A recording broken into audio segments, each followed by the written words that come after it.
This is your stock market investing tips for beginners.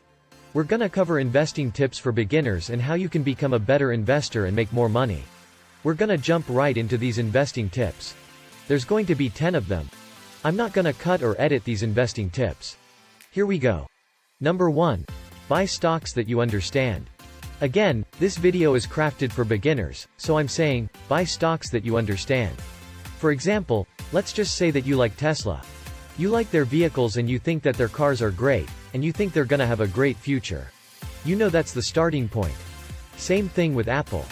Back in the days when the iPhone came out and you thought that that was revolutionary and that's gonna change the cellular phone market, you know, oh, this is so much better than the BlackBerry or whatever else is out there in the market.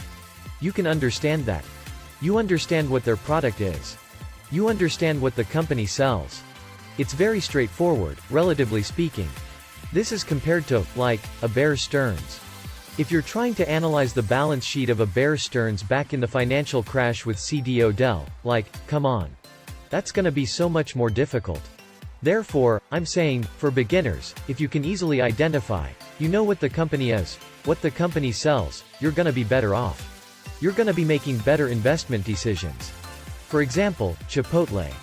The business is straightforward. It doesn't take a rocket scientist to understand the business. Again, this is compared to very technical companies that you should have no. You should not be touching those stocks that you completely don't understand, don't even know how to analyze. Let's go into investing tips. Moving on to number 2, let's cross that one off. You need to understand how the stock is doing relative to the markets. It's all relative. If the stock is up 10% for the year, you can't say, oh, the stock's doing great. Or, I'll give you an example. If that particular stock is up 10%, but the general market is up 20%, then your stock is actually not performing well. You need to take into consideration how that particular stock's performance is doing to the relative market. It's the same thing on the flip side. If the stock is down 5% for the year, you can't say, oh, that was a bad investment decision. That was a bad investment choice.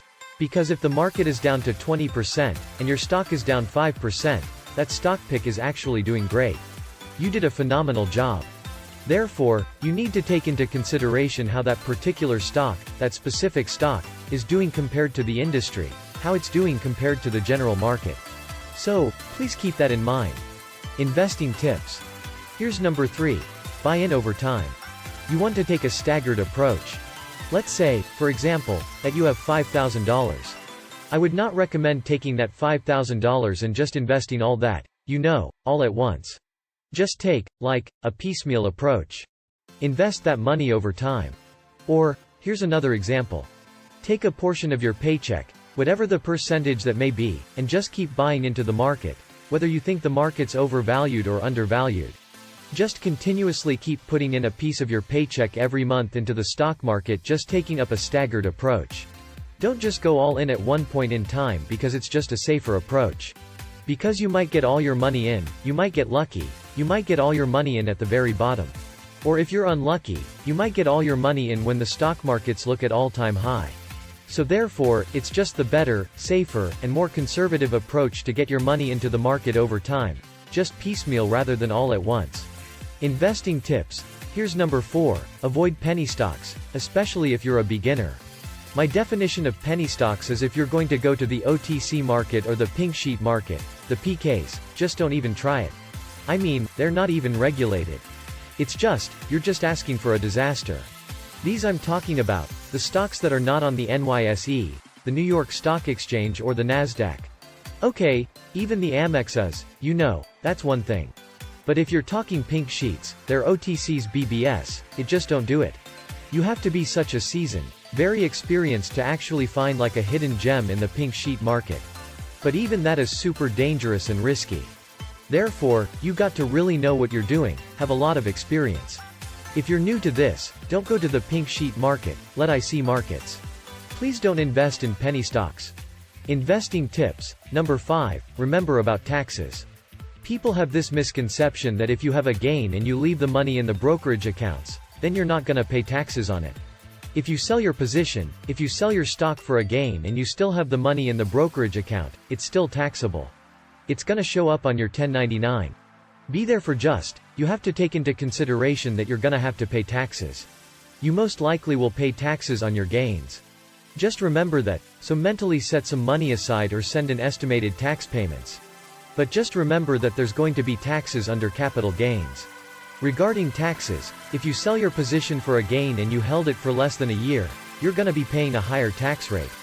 If you held your stock for a year or more and then you sold it, those are long-term capital gains. You're gonna be paying much better tax rates. The tax rates will be much lower than you would ordinarily pay on income that you make. Those are some things to take into consideration when it comes to taxes for your stocks. Investing tips. Number 6, you need to control your emotions. You need to be disciplined. Some people, they cannot control their emotions. They're going to be looking at their phone, their stock app, like literally, like once an hour, maybe even more. Don't be that person because you don't want your emotions tied to it. You're gonna be making errors. You're gonna be making bad judgments if you have your emotions tied to investing. So keep emotions off the table because that's generally gonna lead you to lose money and make bad decisions. Especially if your stock's doing good now, don't get super excited. If your stock's going down, don't get super depressed because, it's gonna affect your emotions, and you can make bad decisions. If the stock's going down and you're getting scared, you might sell it at the worst points. Or if the stock keeps going up and up and up, you don't want to hold it, forever. If it just keeps going up, that's the thing. It's gonna come down sooner or later. I'm not even talking short term, I'm talking long term as well. Have an exit strategy, plan things out. Therefore, if it hits your targets or your target range, that that it's time to get out. So, have a plan. Pre-Clinton investing tips. Going to our last one, not investing at all. A lot of people might think that the stock market is overvalued. Therefore, I'm just gonna wait on the sidelines. I'm gonna be in cash, I'm gonna wait and wait and wait. If you were doing that 10 years ago, then you would have been on the sidelines for this whole time as the market now ran up for the past 10 years. People said the stock market's getting too high, it's going up way too much. I'm gonna wait for a big pullback or I'm gonna wait for the next recession. It didn't come for 10 years. Therefore, not investing at all could be a big mistake. Again, this is going back to what tip was that. That was tip number 3, buying over time. Do you want to take in a staggered approach? That way, it's a conservative approach. You're minimizing your chances that on both sides, you're minimizing that you're not buying at the top, you're not buying at that low. Therefore, it's a conservative approach. You at least eliminate the possibility that you just totally miss a good wave where the market's doing well. Therefore, just sitting on the sidelines not investing at all, that's a huge mistake.